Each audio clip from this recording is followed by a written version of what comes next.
안녕하세요. 사무엘입니다. 2019년 12월 17일 허영만의 6천만원 만화 출간 기념 슈퍼개미 토크 콘서트가 있었습니다. 오늘은 이 내용 중 하이라이트를 정리해 보았습니다. 이 가치 투자라는 건 시간이 지나면 기업이 성장하고 수익도 성장하고 그래서 주가도 올라가는 거죠. 그런데 이제 그런 모델이 우리나라는 어떻게 보면 거꾸로 매매가 됐습니다. 500포인트일 때는 개인들이 팔고 있고 1000포인트 가면 신문에서 사라 그러니까 개인 사면 외국인 기관 받아서 떨어지고, 그러니까 어떻게 보면 살아남은 사람들은 변동성을 이용한 매매들을 한 겁니다. 변동성.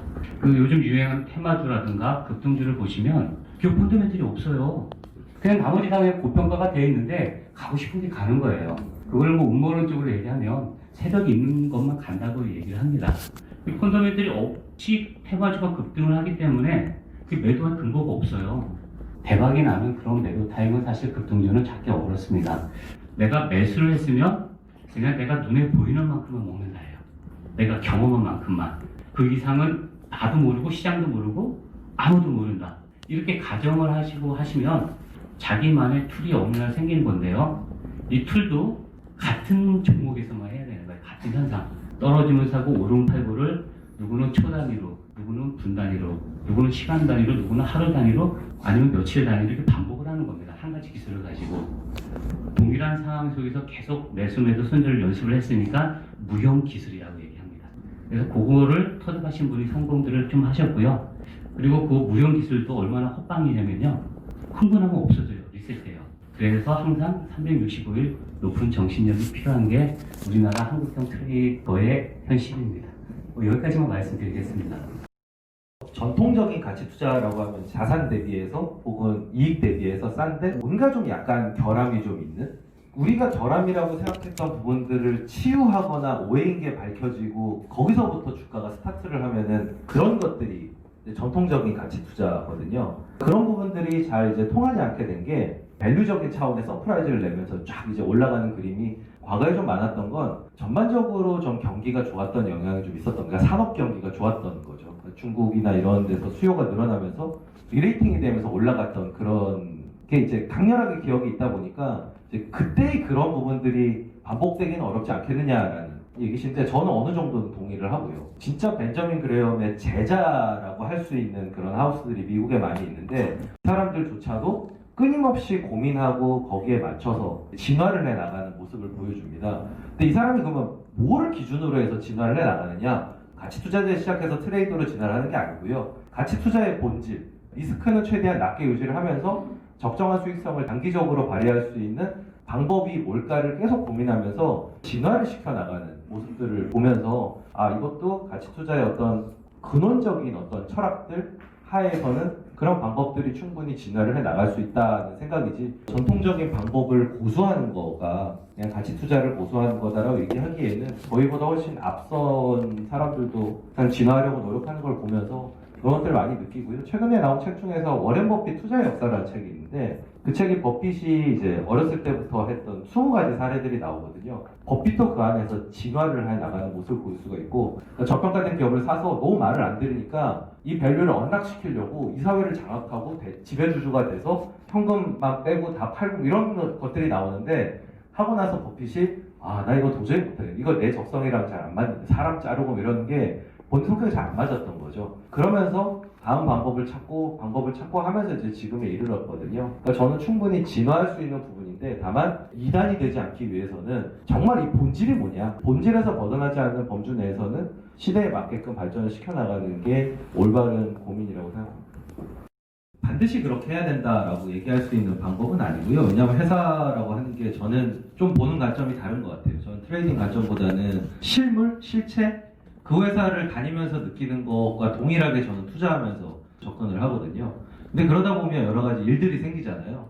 팔아야 되는 일이 생길 수는 있습니다. 그런데 처음에 고를 때 태도를 말씀을 드린 거거든요. 그러니까 결론적으로 연애로 끝나더라도 결혼할 거라는 전제하에 고르면 결혼을 하거나 아니면 중간에 그만두더라도 좀 마상을 적게 입는 이런 거를 달성하기 위해서는 이거는 그냥 빨리 팔아야지, 그런 방식보다는 이거 안 오르면 계속 뭐 보유하지, 안 오르면 배당받고 가지, 스스로를 계속 설득할 수 있는 그런 상태를 만드는, 그러기 위해서는 처음부터 그냥 결혼할 대상으로 보고 고르는 게 여러 가지로 저는 결과가 좀 좋았다. 그리고 갖고 있는 동안 마음도 좀 편하고 그런 태도적인 의미에서 얘기를 드린 거고, 저도 100종목 투자하면 정말 10년 이상 갖고 있는 종목은 두세 개 정도밖에는 안 되는 것 같습니다.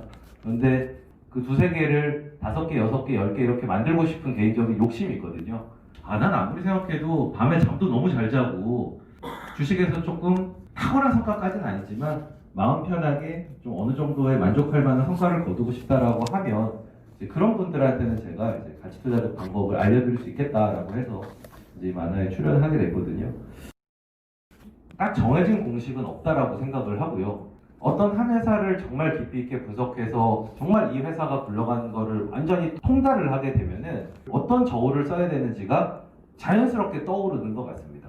그러니까 이 회사가 예를 들면 현금이 많고 영업 활동에서 나오는 현금 흐름은 무형자산에서 나오고 약간 이렇게 되면은 EV에비타를 써야 되겠다든지 이게 정확한 저울이다라는 생각이 들 거고요. 정말 그냥 코카콜라처럼 예측 가능한 이익을 계속 얘가 찍어줄 수 있다고 생각하면은 RIM 같은 거를 써가지고 그냥 하거나 DCF를 써도 크게 오차가 없을 거다라는 생각이 들 거고요. 그 회사에 대해서 자세히 알면 알수록 여러 가지 내가 알고 있는 밸류에이션 툴에서 이게 가장 얘를 재는데 적합하겠다라는 게 자연스럽게 떠오르면은 되는 거지, 자 하나 가지고 다 갖다 대면 이렇게 나올 수 있는 그런 공식이 따로 있는 것 같지는 않습니다. 저는 계좌가 이제 장기 투자하는 계좌랑 단기 투자하는 계좌가 따로 없고요. 주로 하는 게 이제 단기 매매니까 그 장기 투자했던 종목을 팔더라고요. 어디 갈 것 같으면. 그래서 그 계좌로 다시 비밀번호를 찍고 옮기고 또 팔고 이게 너무 번거로워가지고 그다음부터 그걸 못 참아서 장기 투자를 전혀 안 하고 있고요. 거의 하루를 가지고 넘어가는 종목은 거의 없고요. 저는 지금 여기 계신 분들이랑 완전히 틀린데, 저는 그 재무제표도 안 보고 그래프도 안 보고 실적도 망하지 않을 정도면 실적은 나쁠수록 좋다고 생각하는 편이어가지고 그것도 다 안 보고 오로지 그냥 그 대중의 관심을 지금부터 한 달 사이에 제일 많이 받을 수 있는 종목 위주로만 그냥 매매를 하는 편이고요. 올라가면은 계속 사는 편이고 떨어지면 아예 쳐다보지 않는 편입니다. 그래서 예를 들면 HLB가 5만 원에서부터 20만 원 할 때 그거를 제가 5만 원에서 20만 원 판 게 아니라 5만 원부터 20만 원까지 한 달은 좀 안 걸린 것 같은데 그동안 하루에 한 두세 번씩 한 50번 산 것 같아요. 샀다 팔았다.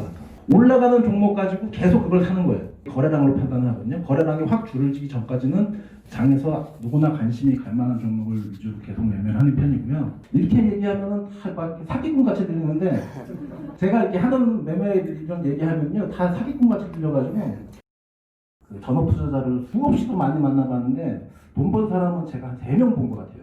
이거를 우선 공식이 딱 있는 것도 아니고요. 딱 호가창을 보는 10칸 나오잖아요. 그거를 딱 보고 있으면 누가 산다 누가 판다가 느낌이 와요. 그러면은 사고 파는 편이어가지고 감히 저는 한 99%가 중요하지 않나, 주식 투자로 단기로 해서 성공하기에는 그렇게 생각을 합니다. 많은 분들이 일단 오해를 하시는 게 시간으로 나누는 스캘핑이나 중장기 계좌도 이렇게 다른 개념이거든요. 그러니까 기술이 틀려요. 그러니까 어떻게 보면 하나는 고수도되고 하나는 독하고 블랙잭이고 그런 겁니다. 동시에 두 개의 기술을 쓸 수 있는 사람은 많지 않아요.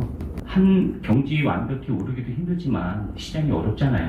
사실은 예측하기도 힘들고 대응하기도 힘들고. 그래서 하나를 일단 잘하시는 게 중요하지 않을까 이런 생각을 해봤습니다. 주식 투자는 왜 하는지를 좀 물어보고 싶어요. 돈 벌려고 하는 거 아닐까요?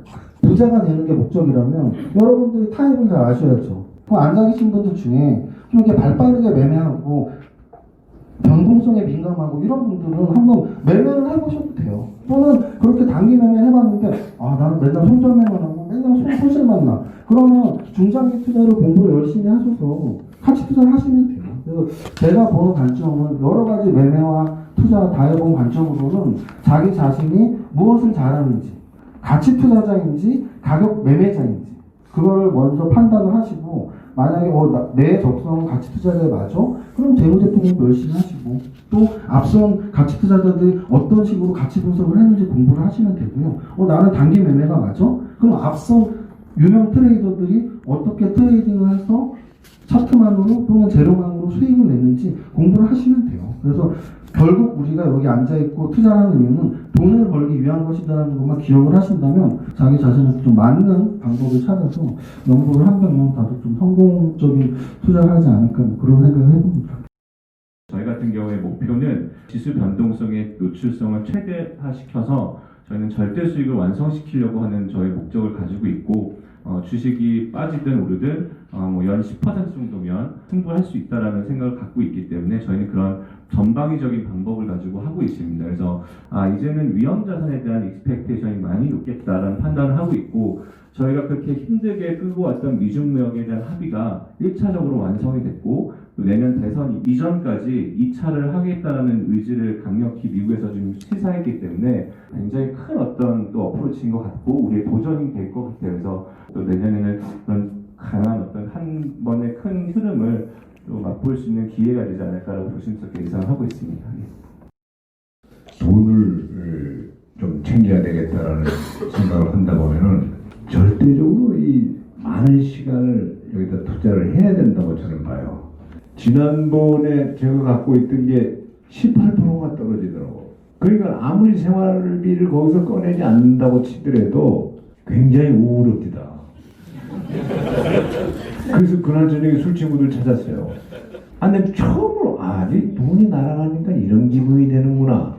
저는 무슨 얘기냐면 만화 그리면서 뭐 딴 데 신경 쓰면서 마당에 나가갖고 풀이 자랐나 무슨 나무가 얼마나 컸나 체크해 가면서 증권하기로는 만화 그리면서도 딴짓하면서 만화를 많이 그려요.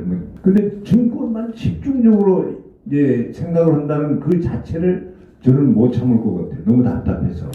그래서 저는 그래도 하기 쉬운 만화 그리면서 앞으로 이제 이분도 도움 받아가지고 중고는 만화 그릴 작정입니다. 죄송합니다.